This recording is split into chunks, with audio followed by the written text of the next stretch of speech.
Hello दोस्तों, स्वागत है आप सभी विद्यार्थियों का हमारे यूट्यूब चैनल स्टडी समागम पर। देखिए साथियों, हमेशा की तरह आज भी मैं आप लोगों के लिए एक और बम्पर वैकेंसी लेके आया हूं। साथियों, जो वैकेंसी मैं आप लोगों के लिए लेके आया हूं वो वैकेंसी सिर्फ महिलाओं के लिए निकाली गई है। इसलिए साथियों, यदि आप लोग पुरुष हैं तो आप लोग इस वीडियो को बिल्कुल ना देखिएगा। लेकिन साथियों, यदि आप लोग पुरुष हैं और आप लोग चाहते हैं कि आपके घर की महिला भी इस वैकेंसी में फॉर्म अप्लाई करे और जॉब लगे, तो दोस्तों आपको भी इस वीडियो को कंप्लीटली देखना है और एक एक स्टेप को समझना है, ताकि आपको इस वैकेंसी के संबंध में संपूर्ण डिटेल समझ में आ जाए। जी हाँ साथियों, जिस वैकेंसी के संबंध में मैं चर्चा करने वाला हूं दोस्तों, वो वैकेंसी वैसे तो आप लोगों ने थंबनेल में भी देख ली होगी, लेकिन साथियों यहाँ पर भी मैं आपको बता देना चाहता हूँ। उस वैकेंसी का नाम है राजस्थान आंगनबाड़ी भर्ती 2023। जी हाँ साथियों, राजस्थान में आंगनबाड़ी की भर्ती निकाली गई है। साथियों, इसकी जो लास्ट डेट है वो जनवरी रखी गई है, 12 जनवरी। कितनी? 12 जनवरी इसकी लास्ट डेट रखी गई है। इसलिए दोस्तों आप लोग इसमें अप्लाई जरूर करना आवेदन, और अपने घर की महिला के लिए भी इसमें अप्लाई करवाना। अब देखिए साथियों, इस वैकेंसी के संबंध में संपूर्ण डिटेल क्या है, योग्यता क्या रखी गई है, विधवा और तलाकशुदा को किस प्रकार से अलग से इसमें छूट दी गई है, इसमें चयन प्रक्रिया क्या रहने वाली है, संपूर्ण डिटेल मैं आपको आगे इस वीडियो में बताऊंगा। इसलिए साथियों, आपको वीडियो को बिना स्किप किए एंड तक देखना है। और एक छोटा सा निवेदन है दोस्तों, यदि आप लोग हमारे चैनल पर पहली बार विजिट करें तो प्लीज चैनल को सब्सक्राइब कर देना, वीडियो को लाइक करके अपने दोस्तों के साथ शेयर कर देना। एक बात और बता देता हूं साथियों, जो हमारे पुरुष अभ्यर्थी हैं वो लोग ये चाहते हैं कि सर आपने महिलाओं के लिए तो बता दी जॉब, लेकिन पुरुषों के लिए भी तो बताइए। तो देखिए साथियों, पुरुषों के लिए संविदा पर एक बहुत अच्छी वैकेंसी आई है, लेकिन साथियों आपको पहले बता देना चाहता हूं, जो वैकेंसी आई है वो संविदा पे निकाली गई है। साथियों, उसका भी वीडियो मैं आपको आज ही डाल दूंगा, जल्दी ही डालने वाला हूं, ठीक है ना। इसलिए दोस्तों आप लोग भी हमारे चैनल को सब्सक्राइब करके हमारे चैनल का हिस्सा बन जाइएगा। बहुत जल्द साथियों मैं आपको उस समुदाय की वैकेंसी का नोटिफिकेशन डालूंगा, साथ में दोस्तों पद क्या है, योग्यता क्या है, उसका संपूर्ण डिटेल भी मैं आपको डालूंगा, ठीक है ना। तो साथियों हमारे चैनल को सब्सक्राइब कर लीजिएगा और इसका पार्ट बन जाइएगा। लेकिन साथियों, इससे पहले मैं आपको इस आंगनबाड़ी भर्ती का संपूर्ण डिटेल समझा देता हूं, ताकि साथियों जो हमारी महिला अभ्यर्थी हैं वो इसमें फॉर्म अप्लाई कर सकें। देखिए दोस्तों, राजस्थान आंगनबाड़ी भर्ती का नोटिफिकेशन जारी कर दिया गया है। राजस्थान आंगनबाड़ी का 7 भर्ती का नोटिफिकेशन अलग अलग जिले वाइज जारी किया जा रहा है, ठीक है ना, समझ लीजिएगा।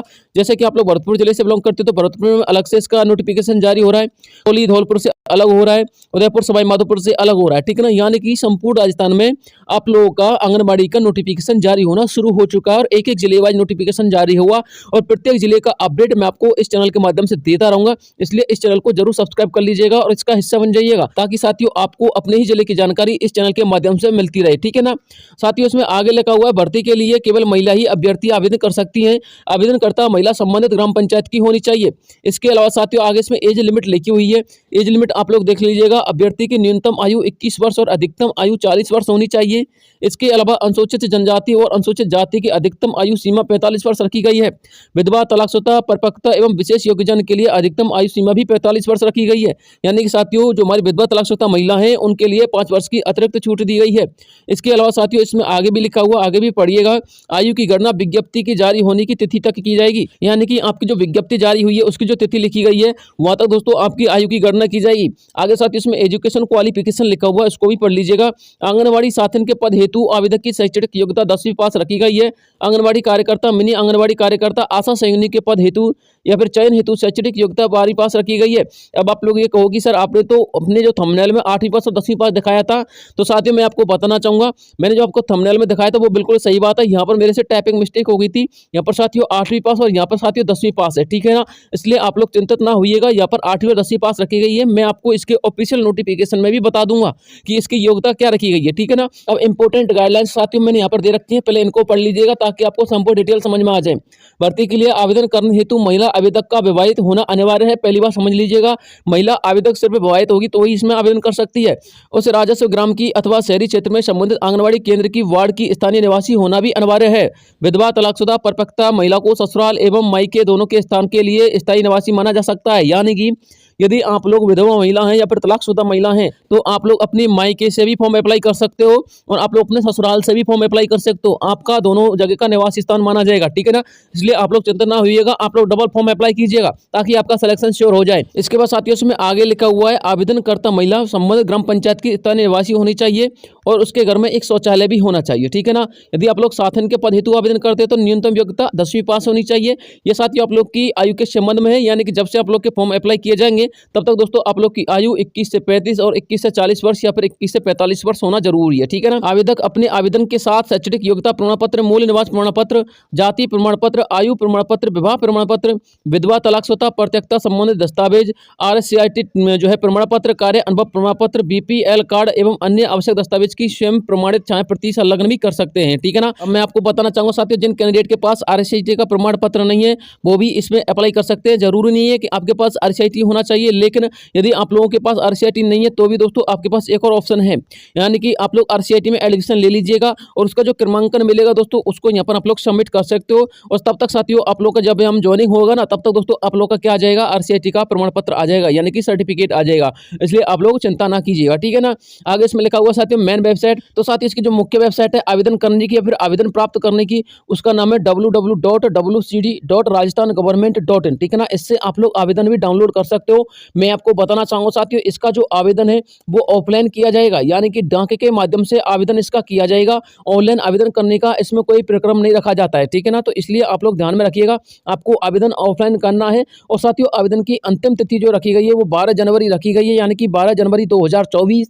इसलिए साथियों आप लोगों को याद रखना है कि 12 जनवरी से पहले पहले आवेदन करना है। और साथियों हो सके तो 12 जनवरी से 5 दिन पहले आवेदन करना जरूरी है, ताकि दोस्तों आप लोग का जो आवेदन है वो सही समय पर और सही पते पर टाइम से पहुंच जाए, ताकि इसमें आप लोग का सिलेक्शन हो जाए। कभी कभी क्या होता है, बहुत सारे लोग 11 जनवरी को आवेदन करते हैं, जिसकी वजह से एक दिन में वो जो आवेदन है उनका नहीं पहुंच पाता है, और 12 जनवरी एक्सटेंड होने के बाद दोस्तों उनका यहाँ पर नंबर देखने को नहीं मिलता है, ठीक है ना। इसलिए आप लोग ध्यान में रखिएगा। आगे साथ ही उसमें लिखा हुआ है कि आवेदक जो है अपना पूर्ण भरा हुआ आवेदन पत्र 2 प्रतियों में संबंधित कार्यालय में अंतिम दिन तक व्यक्ति से डाक के माध्यम से जमा करा सकते हैं, ठीक है ना। यहाँ पर संपूर्ण डिटेल स्पष्ट लिखी हुई है। यदि आप डाक से जमा नहीं कराना चाहते हो तो आप खुद भी कार्यालय पर जमा कराने जा सकते हो।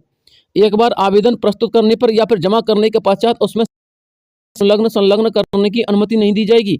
यानी कि यदि आप लोगों ने एक बार आवेदन जमा कर दिया तो दोस्तों उसमें कोई संशोधन का कोई क्रम नहीं रखा गया है। आप लोग पहले ही अपना आवेदन सही तरीके से भरें, आवेदन करने के बाद दोस्तों तब जाके आप लोग इसको डाक में सबमिट करें, ठीक है ना। इसके बाद साथियों इसमें आगे लिखा हुआ है कि इसके संबंध में विस्तृत जानकारी आप लोग कार्यालय से भी प्राप्त कर सकते हो, ठीक है। आगे साथियों इसमें डॉक्यूमेंट्स लिखे हैं। वैसे तो मैंने आपको सारे के सारे डॉक्यूमेंट्स अभी थोड़ी देर पहले बता दिए थे। यदि आप लोग और भी इनको पढ़ना चाहते हो तो दोस्तों आप लोग और भी पढ़ लीजिएगा, ठीक है ना। ये मैंने यहाँ पर डॉक्यूमेंट सारे के सारे डॉक्यूमेंट लिख दिए हैं कि आप लोगों को कौन कौन से डॉक्यूमेंट्स चाहिए, ठीक है ना। अब इसके अलावा साथियों मैं आपको इसका ऑफिशियल नोटिफिकेशन दिखा देता हूं। देखिए साथियों ये इसका ऑफिशियल नोटिफिकेशन, यहाँ पर आप लोग इसको पढ़ सकते हो। कार्यालय उप निदेशक महिला अधिकारिता भरतपुर, यानी कि साथियों मैंने अभी आपको थोड़ी देर पहले बताया था कि आप लोग की जो आंगनबाड़ी के ये फॉर्म निकाले जा रहे हैं ये जिले वाइज निकाले जा रहे हैं। और सबसे पहले जो फॉर्म निकाला गया साथियों वो भरतपुर जिले का निकाला गया है, ठीक है ना। यानी कि यदि आप लोग भरतपुर जिले के निवासी हो तो आप लोग इसमें आवेदन कर सकते हो। यदि आप लोग भरतपुर जिले के अलावा अन्य किसी जिले के निवासी हो तो आप लोग इसमें आवेदन नहीं कर सकते। आप लोगों को बस अपने जिले का इंतजार करना है साथियों। आप लोग किसी भी जिले के निवासी हो बस आप लोग इंतजार कीजिएगा। 110% दोस्तों आप लोगों के जिले का नोटिफिकेशन जल्द ही जारी होने वाला है और हमारे चैनल के माध्यम से आपको उसकी जानकारी मिल जाएगी। इसीलिए तो दोस्तों मैंने आपको बोला था कि आप लोग हमारे चैनल को सब्सक्राइब कर लीजिए, ताकि आप लोग हमारे चैनल से जुड़ सके और आपको तुरंत नोटिफिकेशन प्राप्त हो सके, ठीक है ना। तो साथ ही भरतपुर जिले का निकाला गया है फिलहाल के तौर पर, और इसकी जो आवेदन की अंतिम तिथि रखी गई दोस्तों वो 12 जनवरी रखी गई है। कितनी रखी गई साथियों, वो 12 जनवरी रखी गई है। मैं अभी आपको बता देना चाहता हूँ, इसके ऑफिशियल नोटिफिकेशन में लिखा हुआ है, देखिए साफ साफ लिखा है कि 12 जनवरी 2024 तक आप इसको 5:30 बजे तक आवेदन कर सकते हैं, ठीक है ना। अब देखिए साथियों इसके अलावा यदि आप लोग इसके गाइडलाइंस पढ़ना चाहते हो तो पढ़ लीजिएगा, वो संपूर्ण डिटेल्स में लिखी हुई है जो मैं आपको थोड़ी देर पहले अभी बताई थी, ठीक है ना। और साथ ही यहाँ पर लिखा हुआ है गाँव का डिटेल, यानी कि कौन कौन से गाँव में आप लोग इसमें आवेदन कर सकते हो। यहाँ पर साथ ही आप लोग की ग्राम पंचायत लिखी हुई है, यहाँ पर आप लोग की जाति आरक्षण वगैरह सब कुछ लिखा हुआ है, ठीक है ना। यानी कि साथियों आपको संपूर्ण डिटेल जो है नोटिफिकेशन में देखने को मिल जाएगी। यदि आप इसका ऑफिशियल नोटिफिकेशन डाउनलोड करना चाहते हो तो मैं आपको इसका लिंक वीडियो के डिस्क्रिप्शन बॉक्स में डाल दूंगा, वहां से क्लिक करके आप लोग इस ऑफिशियल नोटिफिकेशन को डाउनलोड कर सकते हो। यानी कि यदि आप लोगों को ये साफ साफ दिखाई नहीं दे रहा होगा तो, ठीक है ना। क्योंकि साथ ही जब मैंने इसको सबमिट किया था तो दोस्तों मैंने इसको फुल HD में सबमिट नहीं किया था, इसलिए साथियों हो सकता है कि आपको यहाँ पर साफ नहीं दिखाई दे रहा होगा, ठीक है ना। लेकिन साथ ही मैं आपको बताना चाहूंगा आप लोग अपने जिले का इंतजार कीजिएगा और चैनल को सब्सक्राइब कर लीजिएगा। जल्द ही आप लोग के जिले के संबंध में नोटिफिकेशन आने वाला है और सबसे पहले दोस्तों जानकारी हमारे चैनल के माध्यम से आपको देखने को मिलेगी, ठीक है ना। तो साथियों आंगनबाड़ी भर्ती के संबंध में यही अपडेट थी जो मुझे आप लोगों तक पहुंचानी थी। यदि कोई सवाल आप लोगों के दिमाग में रहता है तो दोस्तों सवाल को जरूर पूछिएगा, मैं आप लोगों के सवालों का जवाब देने की कोशिश करता हूं और 110% साथ ही मैं आप लोगों के सवाल का जवाब भी देता हूं। कमेंट बॉक्स मैंने आप लोगों के लिए ओपन कर रखा है, ठीक है ना। आवेदन फॉर्म और नोटिफिकेशन दोनों का लिंक डाल दूंगा, ठीक है ना, डाउनलोड कर लेना। ओके, तो मिलता हूँ आपसे नेक्स्ट किसी अन्य वीडियो में, तब तक के लिए जय हिंद जय भारत।